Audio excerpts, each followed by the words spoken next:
Hello everyone, welcome to another episode of Podcast with Amamma. Today we are going to talk about a very exciting and interesting topic for all the ladies out there. Today we are going to talk about gold. నమస్కారం అమ్మమ్మ. ఈరోజు మనము 7 వారాల నగల గురించి మాట్లాడదాం అనుకున్నాము. So మీరు దాని గురించి కొంచెం చెప్పండి మాకు. అలాగే రేఖ, 7 వారాల నగల గురించి నాకు తెలిసినటువంటి విషయాలన్నీ కూడా చెప్తాను నేను.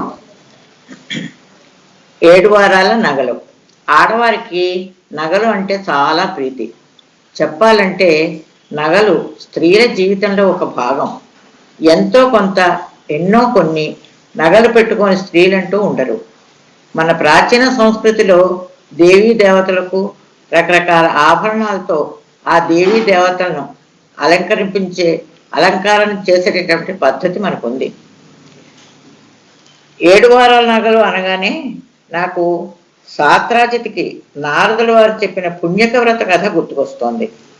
తన ప్రేమాతిశయంతోనూ అసమానమైన సౌందర్య లావణ్యాలతోనూ కృష్ణ పరమాత్మను తన వశం చేసుకోవాలని, దానికి ఏ విధమైన వ్రతం చెయ్యాలని నారదుల వారిని సత్యభామ అడిగినప్పుడు, ఈ పుణ్యక వ్రతాన్ని చెయ్యమని, పతిని వశంలో మాత్రమే ఉంటాడని చెబుతాడు నారదుడు. ఆ వ్రత విధానం ఏమిటని సత్యభామ అడిగినప్పుడు నారదుల వారు వ్రత విధానం గురించి ఇలా చెబుతారు. కృష్ణ పరమాత్మను తులాభారం చెయ్యాలి. ఒకవైపు కృష్ణుడు, రెండవ వైపు స్వామివారితో సరిసమానంగానే 7 వారాల నగలు, నువ్వు రోజు ధరించే నీ నగలు రెండవ వైపు వేసి తులతూచి, అనంతరం కృష్ణ పరమాత్మను ఒక సద్బ్రాహ్మణునికి దానం ఇవ్వాలి. తర్వాత నీ ఆభరణాలను దానగ్రహీత అయిన బ్రాహ్మణునికి ఇచ్చి నీ భర్తను తిరిగి పొందవచ్చు అని చెప్పగా నారదుడు అలాగే చేస్తుంది సత్యభామ. కానీ కృష్ణ పరమాత్మతో సరితూచగా 7 వారాల నగలే కాక తన సర్వసంపదను తులాభారం వేయగా కృష్ణ పరమాత్మకు సరితూగలేదు ఆ తులాదండం.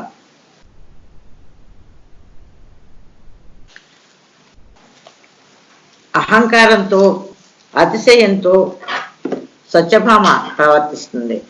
అప్పుడు సత్యభామ తన సర్వసంపదలను వేసిన తూగని తులాభారం చూసి తిరిగి నారదుల వారిని మీరే ఏదైనా ఉపాయం చెప్పమని సిగ్గుతోటి, పశ్చాత్తాపంతో ప్రార్థిస్తుంది సత్యభామ.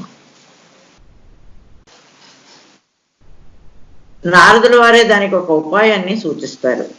రుక్మిణీదేవిని పిలిచి ఆమె చేతి నుండి ఒక తులసి దళం వేసిన స్వామి తులాభారం సమానంగా తులతూగుతాడు అని చెప్పాక, రుక్మిణీదేవిని పిలిచి ఒక తులసి దళం ఆ తులాభారంలో వేయించాక స్వామి బంగారంతో సమానంగా తులతూగుతాడు.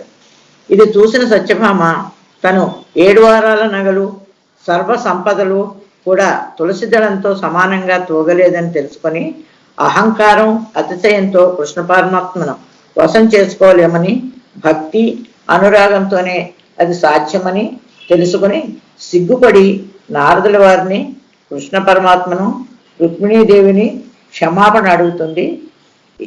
ఇది ఒక ఐతిహ్యం.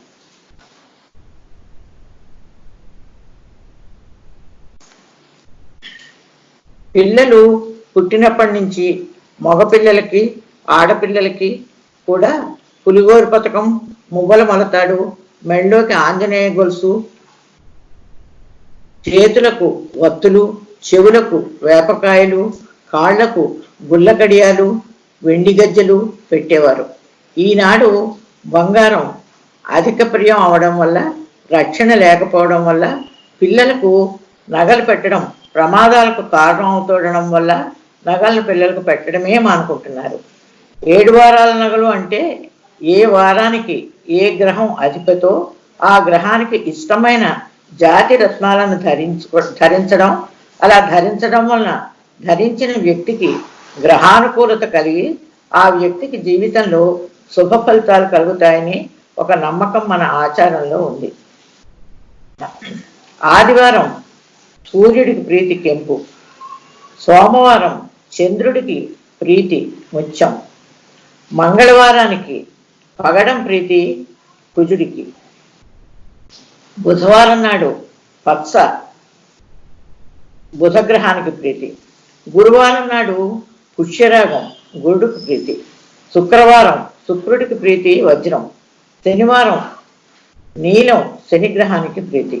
ఇలా గ్రహప్రీతి కలిగిన తమ జాతకానికి నప్పిన రత్నాలను ధరించే నమ్మకం, ఆచారం మనలో ఉంది. ఇక బంగారంలో రత్నాలు పొదిగిన నగలు అనేకం మన పురాతన గ్రంథాల్లోనూ కావ్యాలలోనూ కవులు వర్ణించారు. ఆడవారు ఆయా నగలు ధరించడం వల్ల ఆ నగ ధరించిన శరీర ప్రాంతంలో నాడీ నియంత్రణ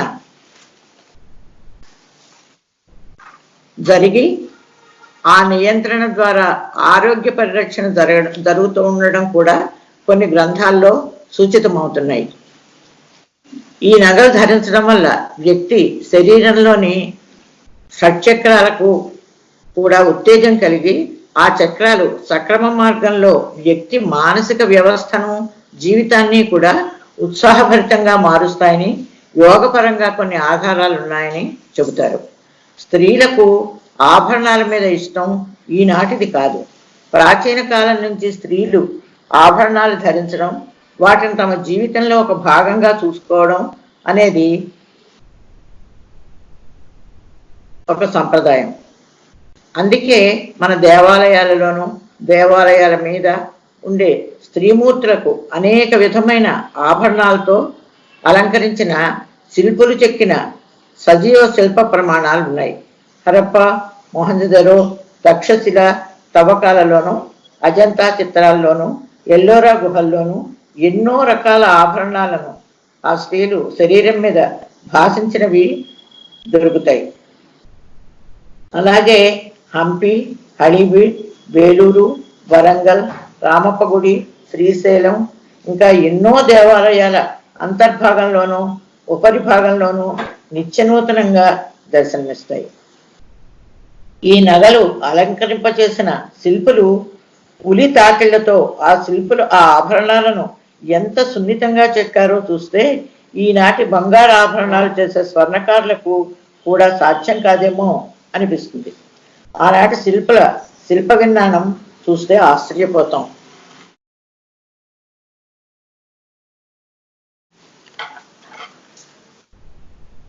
ఇక ఆనాటి ఆభరణాలు ఎన్ని పద్ధతులుగా ఉండేవో, వాటిని స్త్రీలు ఎలా ధరించేవారో చూద్దాం. కంఠహారాలు, వడ్డాణాలు, కంకణాలు, హారాలు, డౌరుగల్లీలు, పట్టెడలు, కంటెలు, కట్లకాసుల పేర్లు, వరహాల పేర్లు, మొహరీల పేర్లు, అరవంకీలు, ఇలా ఎన్నో రకాల నగలు పురాతన కాలంలో స్త్రీలు ధరించేవారు.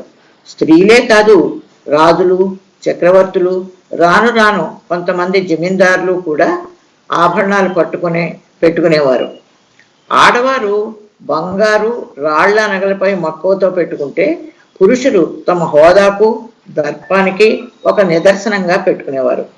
స్త్రీలు ఆపాదమస్తకం పూర్వ రోజులలో వివిధ రకాల ఆభరణాలు ధరించేవారు. చెవులకు బావిలీలు, జూకాలు, దుద్దులు, చెంపసరాలు, ముక్కుకు నత్తు, ముక్కరకు బులాకి ముక్కు కింద వేలాడే భాగంలో ఉంటుంది. అవన్నీ కూడా పెట్టుకునేవారు. ఇక బంగారు మొగలి రేకుల జడతో పాటు జడగంటలు, తల మీద రాగిడి, చంద్రవంక, సూర్యుడు, ముత్యాల పాపటి బొట్టు, రాళ్లతో చేసిన చామంతి పువ్వు కూడా జడకు పెట్టుకునేవారు. దండవంకి, కంకణాలు అనేక రకాలవి ధరించేవారు. ఇక నడుముకు వడ్డాణం, మువ్వలతో ఉండేది, సాదాది, మొలనూలు, మేకల ఇలాంటి పేర్లతో స్వల్ప భేదంతో తయారు చేసినవి వాటిని ధరించేవారు. కాళ్లకు అందెలు, తోరాలు, కడియాలు, గుళ్ళెపు గొలుసులు, మువ్వల పాంజేబులు, వెండివి పెట్టుకునేవారు. కాలి వేళ్లకు మట్టెలు, పిల్లేళ్ళు అని ఒక తరహా ఆభరణం పెట్టుకునేవారు.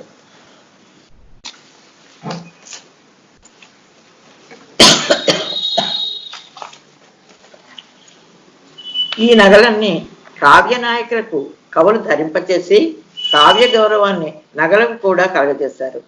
చేతి వేళ్లకు నవరత్నాలతోనూ మేలిమి బంగారంతోనూ చేసిన ఉంగరాలు పెట్టుకుని మొత్తం శరీర భాగాలను ఆభరణాలతో అలంకరింపచేసుకుని పసిడి బొమ్మలు అనిపించుకునేవారు ఆనాటి స్త్రీలు.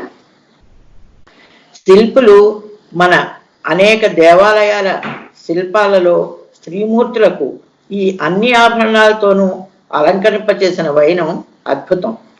ఉలితో చెక్కిన శిల్పుల పనితనం మనం చూసినప్పుడు పులకితులమవడమే కాక వారి నైపుణ్యానికి జోహార్ అనక తప్పదు. రామాయణంలో కూడా ఈ ఆభరణాల ప్రసక్తి ఉంది. లక్ష్మణుడు సీతమ్మవారి ఆభరణాలు గుర్తుపట్టవలసిన అవసరం వచ్చింది. ఆయన ఎప్పుడూ ఆవిడ ఆభరణాలను సరిగా పరికించలేదు. అప్పుడు రామునితో అంటాడు, నాహం జానామి కేయూరే నాహం జానామి కుండలే నూపురే త్వభిజానామి నిత్యం పాదాభివందనాలు. అననిత్యం భక్తి వినమ్రతలతో పాదాలకు పెట్టుకునే నూపురాలను మాత్రం పాదాభివందనం చేసిన సమయంలో చూసేవాడిని కనుక అవి మాత్రం గుర్తుపడతాను అంటాడు. కంఠశ్రీమలో ధరించే హారాలు కానీ కర్ణాభరణాలు కానీ మణిమయ కేయూరాలు కానీ ఏవి ఆయన పరకాయించి చూడలేదుట. ఒక్క నూపురాల మీదనే ఆయన దృష్టి నిలిపాడట. చక్కని భావనకు రూపకల్పన ఇది. ఆభరణరహితమైన దేవతామూర్తులు మనకు కనపడరు. దేవాలయాల మీద శిల్పమూర్తులకు కూడా అనేక ఆభరణాలకు రూపకల్పన చేసి ఆభరణ ధారణను శాశ్వతం చేశారు మన శిల్పులు. ధనవంతులకు మాత్రమే ఈ బంగారు ఆభరణాలు పెట్టుకోవడం, తిరిగి వాటిని పరిరక్షించుకోవడం, దీంతో కొంత శ్రమ సమయం అవసరమవుతుంది. సామాన్యులకు బంగారం ఎప్పుడూ అందని ద్రాక్షపళ్ళే. ఈనాడు అసలు ఊహకు కూడా అందనంత ఎత్తుకు ఎదిగిపోయిన బంగారం ధర తలచుకుంటేనే భయంగా ఉంది. అయినా మన స్త్రీలు తమ ఆభరణాలను పెట్టుకునే కోరికను ఇంకొక రకంగా తీర్చుకుంటున్నారు. ఈ 1 గ్రామ్ గోల్డ్తో అనేక ఆభరణాలను రాళ్లవి బంగారంతోనూ కూడా వ్యాపారాలు చేస్తున్నారు. వాటిని కొనుక్కుని తమ కోరిక తీర్చుకుంటున్నారు స్త్రీలు. కొంతమంది వెండితో కూడా నగలు చేయించుకుని ధరిస్తున్నారు. ప్రాచీన కాలంలో ఆటవిక జాతుల స్త్రీలు కొమ్ములతోనూ ఒక రకమైన పూసలతోనూ చేసిన ఆభరణాలు ధరించేవారు.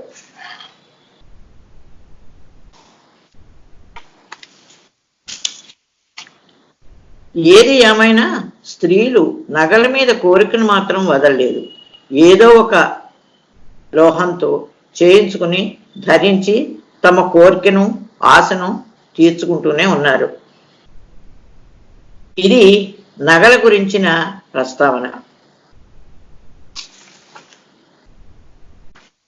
పూర్వకాలంలో వివాహ సమయంలో వధువుకు పెట్టిన నగలు స్త్రీధనంగా పరిగణింపబడేది.